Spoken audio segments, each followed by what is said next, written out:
All right, let's go right to him. Pete Prisco, senior NFL columnist for CBS Sports. Join us, Pete. Good morning there, brother. Man, you've had a busy couple of weeks. How you doing? I'm good. You know, free agency is right around the corner. The combine's next week, and my top 100 free agents come out today. So Good. Hey, Pete, I hate to do this. I got to pat you on the back. I truly don't always like doing this, but you were kind of right about the Super Bowl. You kind of hit that. Seattle kind of dominated that thing to a lot of teams going, hey, I think we got a chance in the AFC East next year or in the AFC East in general. Yeah, well, look, if you can rush the quarterback the way they do, and they did blitz a little bit more early in that game, but you can rush with 4, you're going to win games. I mean, that's the bottom line. And they got after it. They played really good defense, didn't have to do a lot on offense, ran the ball a little bit on offense, and ended up dominating that game. And quite frankly, that game wasn't as close as it was at the end. They beat the daylights out of them. Yes, they did. Boy, you don't have to sell anybody. They exposed their wide receivers, the offensive line. The left tackle had a game that he would like to forget about. There's no question about that. I saw that you said they got to go out and get a left tackle. Their head coach has come out and said he's going to be our left tackle going forward. But, boy, he got bullied around pretty good. Yeah, and he was hurt. I mean, but still, you know this. If you're hurt, you're playing, you're accountable for what you put on the tape.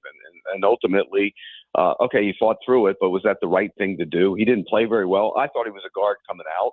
I still think he could be a really good guard. But look, you draft him that high, you think he's going to be your left tackle, you're going to give him another shot. You're going to go let him work on his techniques in the offseason and see where it goes from there. But, look, he can be a dominant guard, and it's okay to have good guards. So I think ultimately he'll move inside. Hey, Pete, so Malik Willis is a hot name down here with a Green Bay head coach and a former Green Bay front office guy. I'm just curious, do you think he ends up here? Are we in cap hell? We are in cap hell. I'll answer that for you. But you think he'll somewhere else? Could you see him coming here? And how do you feel about him overall in the free agent market? Okay, let me start with what I feel about him. I think he's improved greatly from my evaluation when he came out of college. I didn't think he was very good. He ran around a lot. He was a guy that did a lot with his legs, still does. But he's improved as a passer. Do I think he's the guy that I would target to go out and get as my starting quarterback for the long run? No. But quarterback desperation does a lot of things to teams. It really does. It makes you make evaluations where you kind of skew on maybe we can make it work. Maybe we can gimmick up some stuff. Maybe we can get him running around. And so I think he's going to be a market for him. I had a real tough time with placing him in my free agency top 100, in large part because I don't think he's what everybody else is trying to portray him as a quarterback, but I get the market will be there for him. So, look, do I love his game? No. Has he improved? Yes. Do I think he's a top 15 starting quarterback in the NFL? Absolutely not. Who's your top quarterback then for free agency that's healthy? Daniel Jones, in large part because he's done it, but in large part because I do think he's going to go back to the Colts.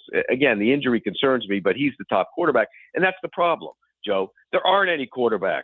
I mean, Daniel Jones coming off an injury, Malik Willis, limited experience, Aaron Rodgers, 122 years old. Now, Aaron Rodgers is a better player right now than Malik Willis is, but what are you going to get out of him? So from a free agency ranking, you got more value from Malik Willis. Here's what I would do if I were the Dolphins. I wouldn't do that. I would sit back. I'd play my season with Quinn Ewers or whoever, get a veteran in here, a cheap veteran, and go into the draft next year and hope you find one. Because this is a reset. They clearly have sent that message. Yes. Chubb, you're out. Hill, you're out.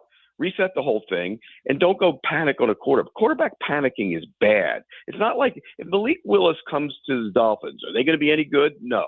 So what's he going to be? What is going to happen to him? And so I think they need to stay out of that market, let the court play Quinn Ewers, maybe bring a veteran in, and then go from there and reset after next season. Because the draft the following year, and everybody always says, okay, well, next year's draft's going to be good for quarterbacks. It's not just going to be good for quarterbacks. It's loaded with a ton of guys. And so I think they could find a quarterback in the next draft. So it looks like Mendoza. We're just talking about him before you came on about, some people are we're going to try to find holes in his game and stuff. To me, he looks like it's him, and then everybody else is way, way behind. I don't know. You might feel differently about it, but you look at the free agency, and here we are, man. Jets looking for a quarterback. Dolphins, Steelers, unless Rodgers comes back. Browns, The Colts are waiting, as you said. Daniel Jones probably going to be the guy. The Cardinals, and then we're 5 or 6 quarterbacks short every year in this league. It's amazing.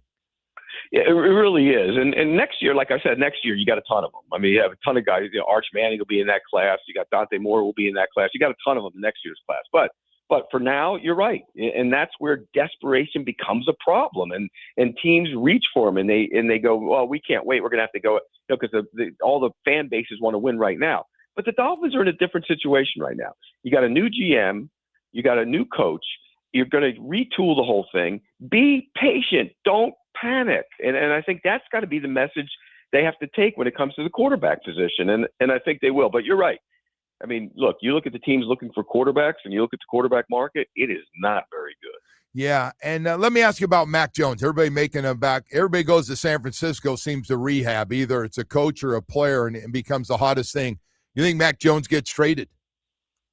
I don't think he will be traded unless somebody wows them. But does anybody want to go back and watch Mac Jones in Jacksonville the year before? I mean, he stunk. He was terrible. Everybody's now Sam Darnold did it. Oh, he went to San Francisco. He cleaned up Zach. Now he won a Super Bowl. Let's go get Mac Jones because he's going to went to San Francisco, cleaned up Zach. Now he's going to go. Now, look, you are what you are usually. And did Sam Darnold win the Super Bowl for the Seattle Seahawks? No. And it goes back to Super Bowl wins. And I always go back, okay, Sam Darnold's a Super Bowl winner, but Dan Marino isn't. Come on, give me a break with that. Yeah, that's an interesting one because, boy, they love Mac Jones out there because he won games. He put up some decent numbers in that system, that San Francisco's system that they had. But so outside of that, I'm curious, what other quarterbacks, like what do the Jets do as a second? We got a guy, this Mason Taylor, we care about a lot down here, very, very much, tight end up there. Who's going to throw to him next year, most likely? Good question. And talking to people around the Jets and stuff, they don't know yet. And I think they have a lot of assets. That's the problem. They have a lot of picks in the next couple of drafts, so they can be patient too. The problem is the coach can't be patient. I think, that he's got to win next year. He's probably out. So what do you do? How do you balance that against what you want to do in the draft? Ty Simpson's an interesting guy. If you're down the line a little bit, because, he played hurt last year, made some plays early, then got hurt, didn't play very well down the stretch. I think he's probably quarterback number 2. But when you mentioned Mendoza before, I mean, look, Mendoza's clear head and shoulders above everybody else. And you're right. People are now coming out of the woodwork trying to pick him apart. He has 2 things that are just outstanding: accuracy and the ability to stand in and read the field and make the throws. That makes your quarterback. Is his arm great? No, it's good enough. Very good. It's not great arm, but it's good enough. But the accuracy is unbelievable. He stands in there and takes a beating, and he's clear number 1. Now, will some people pick him apart for the way he acts and the way, but that's genuinely who he is. Right. I mean, that's okay. I have no problem. Yeah, be who you are. If that's who you are, then be you, and I'm okay with that. And we've seen many a guy act like him and who he is off the field and then becomes a stone cold killer on the field. I think that's who he is. So draft him number 1. Don't pick him apart. Don't think about it. And go from there for the Raiders. What do they do with Geno? They keep Geno in the money, or what situation they with Geno Smith, who's from down here? What happens to him? Yeah, he's probably good. They probably can release him and let him go. But sometimes you want to have that veteran quarterback around for the younger guy. You know how that works sometimes. Yeah. And Geno's a good kid, so I think that wouldn't be a problem. So I think that might be something you do as well. The whole narrative about let's let the quarterback wait. We don't want to throw him to the wolves. I don't believe that. I never believe that. If the guy's got it, he's it. He's it. If he's got it, he will be it, no matter whatever happens around him. And I've never believed that. You saw that firsthand with your guy. I mean, you're it. You're it. You're going to do it. Yeah, but Pete, I know you go at it with your CBS guys on that. I just think like nothing against Danny. But he'd be the first to tell you he came into a good situation. We went to friggin' Super Bowl the year before, so he had a bunch of good players with him. We just didn't have – we had David Woodley. And so all of a sudden he comes in. He had success. But, boy, you go to a bad program, they don't have anybody. It's hard to look good around you. Would you agree with that, no matter how good you are? It's hard to look – yeah, but it's hard to look good. But I'm talking about the guys who they say get broken by it. If you get broken by it, you were never going to be it anyways. That's what I say. People always go, well, look what happened to David Carr. David Carr went home at 5 o'clock from what people told me. You got to put the work in. If you put the work in, you're going to be a good quarterback. Plus, you got to be able to be tough and stand in there and take the beating. Look, I always say you are old school, man. You are old school. I really tough. am. I really am. And by the way, Joe, I always say, so somebody said, "Oh, he had a bad game. He was 9 of 28 for 100. How's he going to get out from underneath it?" I mean, you know this as an old guy like me. If the worst thing that ever happened in your damn life is you had a bad football game, you've had one hell of a life. So get the hell over it and go work the next week and make yourself a better player. That's what I always say. We have guys on our Damian Harris played at in the league and played at Alabama. Talked about when he fumbled once and how he had two weeks to get over it. And Belichick came to him and told him, "Get your head out of your ass. You fumbled. No, go." And I told him, I said, think about that for a second. If the worst thing that happens in your life is you fumbled in an NFL game, when you're all said and done, you've had one hell of a life. So get over it, damn it.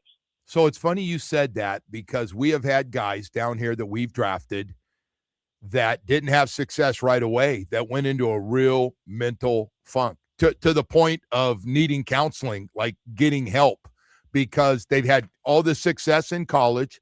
Go to the pro. And I think we're seeing more of this, Pete. I don't think this is going away. I think psychologists are working on all these teams now, helping guys stay away. And like you said, hey, man, nobody's going to have a perfect game. You're going to drop the ball. You're going to make bad throws. You're going to get your ass. Somebody's going to run over the top of you. If you're an offensive lineman, everybody's going to make fun of you. Social media is going to attack you. You suck, bro, and you're going to see it. And finding guys tough enough to go through that, man, I just think it seems like it's at a different level right now if you're not mentally strong to let that crap go. I'm with you, Joe. I mean, and you got to be, about the process, but about you. Look, and everybody, this is another one. Everybody always says it's a team game, and we get that. It's the greatest team game there is. But there's also a me game involved in that. And I always said this. I said, if I'm doing my job to the best of my ability, putting in the work, making sure I'm up on my tape, knowing my assignments, knowing everything, and I do my job, but the guys around me aren't doing theirs, that ain't on me. That's on them. And so I think there's team. Yeah, it's team, but it's also a me part of it. It's the most important thing is the name on the front of the jersey. No, the most important thing is the name on the back of the jersey. It always has been. And that's why, Joe, there's a big I in Prisco. Yeah, it's funny you said that too. The me stats. We get on the receivers. They go, hey, man, give me 100 catches, give me 1,400 yards, 1,500 yards. I'm going to get paid, and we're going to win games together. And by the way, Mike was big on telling guys. Mike McDaniel was one of the first guys I've ever heard telling guys when he was in San Fran, hey, come in here in the offseason. I want to talk to you. I'm going to get you that new fat contract you want. And I was like, wow, that's pretty honest, but it is true, right? Running backs going to get big numbers. By the way, what do you do with Devon Achane now? 24 years old, coming off one of the 4 or 5 best seasons at running back, and he's going to want to get an extension when there's no money. What do you do? Yeah, that's going to be a problem, but you're going to have to work that out. That's one you got to work out. You got to keep him in the fold. I mean, he's a game breaker. There are only so many guys. There are only so many guys like that in the league. So you got to find a way to make that work. They'll be smart. I mean, look, they hired a really good GM from everything I know, and I don't know him, but you said that. You said that day one. You did. Whoever you were talking to. I said that even before they hired him. I said they would hire him and he would be good for them. So I think that makes sense. They'll figure that one out. But again, you got to be careful with the running back contract. You always have to be. David Cantor, David lives down in South Florida. Yeah. He represents Kenneth Walker and after the Super Bowl, he's on the field and we're talking and, he got the MVP and what kind of contract. And I didn't want to rain in the parade, but he ain't better than James Cook and he's not going to get that contract.